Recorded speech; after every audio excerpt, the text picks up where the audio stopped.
আসসালামু আলাইকুম এভরিওয়ান, আশা করি সবাই ভালো আছেন। তো দুপুরে রান্নাটা বসিয়ে দিয়েছি মাটির চুলায়। প্রথমে ডালটা রান্না করে নেব। তো ডাল ভালো মতো সিদ্ধ করে বাগার দিয়ে নিয়েছি।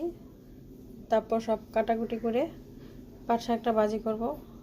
পাট শাকটা ধুয়ে তারপর পেঁয়াজটা ভাজা ভাজা করে কাঁচামরিচ দিয়ে পাট শাকটা রান্না করে নেব।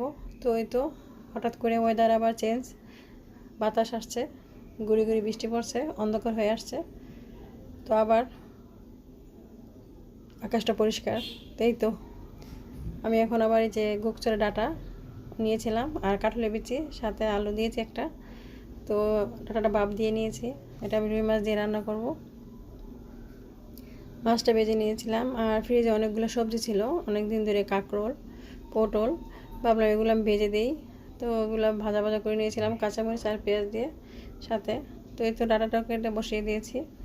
এখন আমি এটা ভালো মতো কষিয়ে পানি দিয়ে সিদ্ধ করে নেব। তারপর মাছটা দিয়ে নামিয়ে নেব। তো এই তো পানি দিয়েছি, এখন ভালো মতো জাল করে নেব। তারপর ধনেপাতা দিয়ে নামিয়ে নেব। আর গোকচুরের ডাঁটাটা খেতে অনেক মিষ্টি হয়। আর তরকারিটা এত মজার ছিল, মানে অনেক টেস্ট হয়েছে। তো এই তো প্রায় সব রান্না গুছিয়ে তো খাওয়া দাওয়া করার পর বিকেলে আবার বাচ্চাদের জন্য নাস্তা হিসেবে কী দেবো ভাবতেছি, যে ঘরে নুডলস আছে, তো নুডলস রান্না করে দিই। তো এই তো ডিমটা আগে ভেজে নিয়েছিলাম।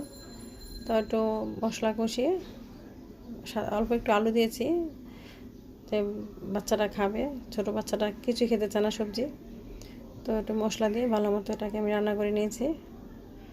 যেহেতু আর আব্বু বাসায় ছিল, তো থাক সবাই খাবে, তো একটু বেশি করে রান্না করেছি।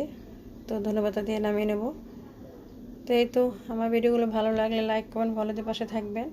আর যারা ইউটিউব থেকে দেখেন তারা সাবস্ক্রাইব করে দেবেন। আর সবাইকে পাশে থাকার জন্য সবাইকে ধন্যবাদ।